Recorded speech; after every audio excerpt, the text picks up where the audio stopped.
संभाजी महाराजांच्या जीवनावरील छावा चित्रपट सध्या देशभरात गाजतो आहे. त्यांचा इतिहास जो आहे तो संपूर्ण त्या चित्रपटात दाखवण्यात आलेला आहे आणि आपण सध्या त्याच ठिकाणी आहे ज्या ठिकाणी संभाजी महाराजांना अटक करून अहिल्यानगर जिल्ह्यातील श्रीगोंद्यामध्ये हे पेडगाव जे आहे त्या पेडगावमध्ये याच ठिकाणावरून संभाजी महाराजांना अटक केल्यानंतर आणण्यात आलं होतं आणि याच गडावरती जे अत्याचार जे आहेत ते संभाजी महाराजांवरती करण्यात आले होते. हे जे ठिकाण आहे सुरुवातीला याच ठिकाणी संभाजी महाराजांना उभं करण्यात आलं होतं. याच ठिकाणी त्यांना बंदी करण्यात आलं होतं आणि हा सगळा संपूर्ण इतिहास जो आहे तो आपण बघू शकतो की हा सध्या या ठिकाणी अनेक पर्यटक जे आहे ते हे स्थळ बघण्यासाठी येत आहेत. तर याच ठिकाणी शौर्य स्थळ म्हणून आता सध्या ओळखलं जातो आहे.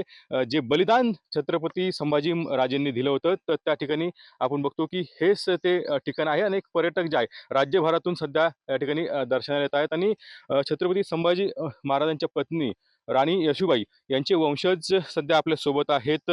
लक्ष्मीकांत शिर्के त्यांच्याशी आपण बातचीत करणार आहोत.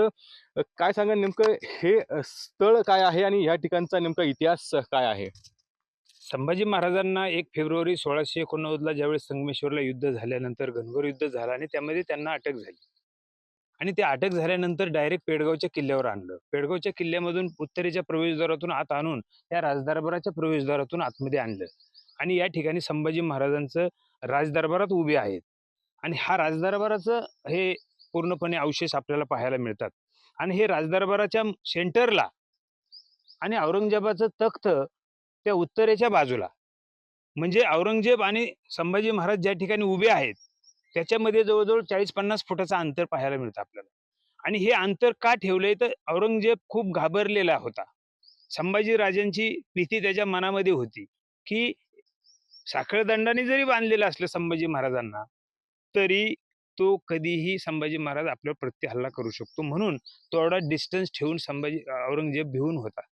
आणि या ठिकाणी संभाजी महाराज आणि त्यांच्याबरोबर कैद केलेले अन्य सर्व 5-25 जण शूर सरदार सेनानी तेही होते.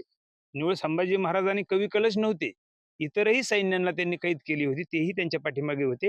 आणि अशा पद्धतीने संभाजी महाराजांना या ठिकाणी आणलं आणि हा जो शौर्यस्तंभ आहे, दगडी शौर्यस्तंभ, हा खूप दिवसापूर्वी लोकांनी तो उभा केलेला आहे आणि त्याचं लोक मनोभावे दर्शन घेतात, कारण ह्याला शौर्यस्थळ म्हटले. खरं संभाजी महाराजांच्या जीवनामध्ये खरं तर 5 स्थळांना महत्त्व दिलं जातं.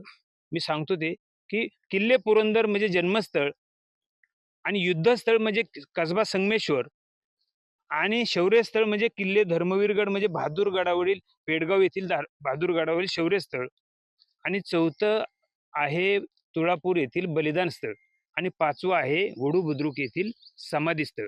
खरं तर ह्या पंचस्थळाची तरुणांनी आवर्जून तिथं जाऊन नतमस्तक होऊन तिथला काय इतिहास आहे तो जाणून घेऊन खरा अंगीकारला पाहिजे.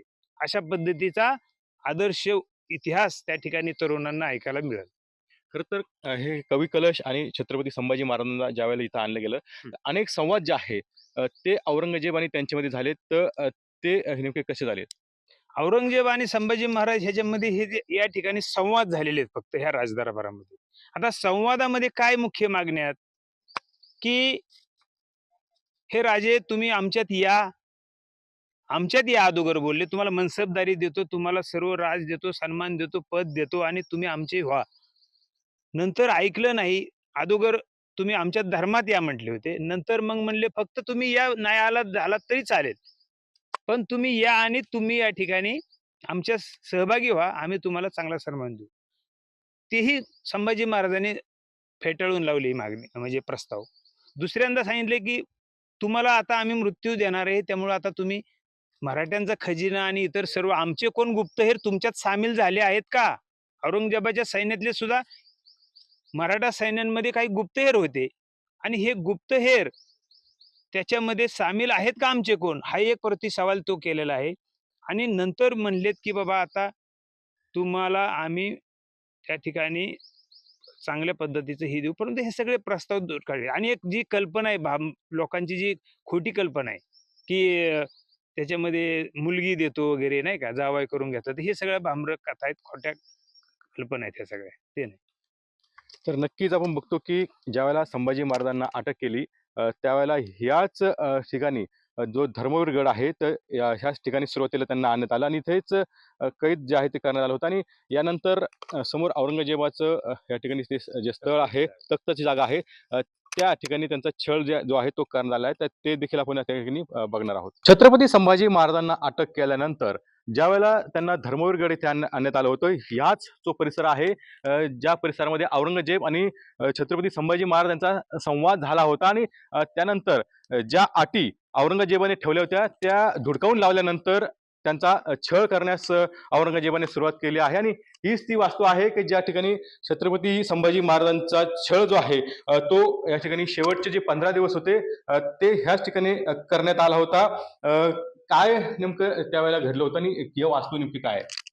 खरं तर दरबारामध्ये जे संवाद झाला आणि संवादानंतर त्या ठिकाणी संभाजी महाराजांना लागलीच जवळ कैदेची व्यवस्था नव्हती, म्हणजे तुरुंगट नव्हते जवळ त्यांना कैद करण्यासाठी, परंतु त्यावेळेच्या याच वास्तूंचा वापर केला असावा असा आम्हाला संशय आहे. कारण का तर संभाजी महाराज ज्या दरबारात आणले त्या दरबारातून अगदी जवळचा आणि जवळच सुरक्षित ठिकाण म्हणून ह्या खोल्यांचा वापर केला असावा. कारण हा खाना जरी असला, हमामखाना, तरी देखील या ठिकाणी त्या वास्तूंचा अनेक कैद्यांना या ठिकाणी संभाजी महाराज असतील, कवी कलच असतील, अन्य काही शूरवीर सेनानी आणि सरदार आणले, त्यांना या खोल्यांमध्ये कैद केल्याचे संशय आपल्याला व्यक्त होते. तर नक्कीच जे शेवटचे 15 दिवस होते संभाजी महाराजांचे ते ह्याच वास्तूमध्ये जे आहे ते गेलेले आहे आणि ह्याच ठिकाणी संभाजी महाराजांचा जो आहे तो छळ करण्यात आलेला आहे. छत्रपती संभाजी महाराजांना अटक केल्यानंतर औरंगजेबाची ही दुसरी भेट ह्या बहादूर गडावर झाली आणि ह्याच ठिकाणी जे शेवटचे क्षण होते महाराजांचे होते आणि हाच बहादूर गड जो आहे तो आपल्याला या ठिकाणी बघायला मिळतो आहे. ही सगळी अवस्था जी आहे ती बहादूर गडाची झालेली आहे आणि नेमकं इथंच का महाराजांना आणलं आणि हे स्थळ जे आहे ते नेमकं या स्थळाबद्दल काय सांगा? संभाजी महाराजांना या ठिकाणी आणण्याचं एकच कारण आहे की खरं तर हा बहादूरगड हा भुईकोट किल्ला आहे. भुईकोट किल्ला म्हटलं की सपाट पृष्ठभागावर वसलेला गड किंवा ती आपण घडी म्हणूया आणि ती सुमारे गडाच्या तटबंदीच्या आतमधला परिसर हा 100 एकराचा आहे आणि 100 एकराच्या परिसरामध्ये अनेक वास्तू आहेत. त्याच्यामध्ये महादेवाची भरपूर मंदिरं आहेत, त्याच्यानंतर इतर मंदिरं आहेत, इतर अवशेष आहेत, हत्ती मोठा आहेत, त्याच्यानंतर हमामखाने आहेत, महालाचे अवशेष आहेत, राजदरबार आहे, बाले किल्ला आहे. बाले किल्ल्याची इमारत ती त्या ठिकाणी दिसते ती 7 मजली होती. बाले किल्ल्यावरून आपण जर दृष्टी चौफेर टाकली, शत्रू जर कुठे आहे का, शत्रूपासून काही धोका आहे का, हे एक 100 किलोमीटरचा परिसर म्हणलं तरी किंवा 50 किलोमीटर परिसराचा अगदी एकदम चांगल्या प्रकारे दिसतो आणि त्या दृष्टीने हा सपाट भाग असल्यामुळे सुरक्षा भक्कम आहे. संभाजी महाराजांना सुटू नये यासाठी ह्या किल्ल्याची निवड केली होती. तर निश्चितच आपण बघू शकतो की छत्रपती संभाजी महाराजांच्या जीवनावरती छावा सिनेमा आला आणि त्यानंतर पुन्हा एकदा त्यांच्या इतिहासाला उजाळा मिळाला. खरं तर इथला पेडगावचा हा बहादूर गड जो आहे तो छत्रपती संभाजी महाराजांच्या बलिदानाचा साक्षीदार आहे आणि आजही त्या वास्तू ज्या आहे त्या या ठिकाणी आपल्याला पाहायला मिळत आहेत. Camera Kunal Jaykar, TV9 Marathi, बहादूरगड.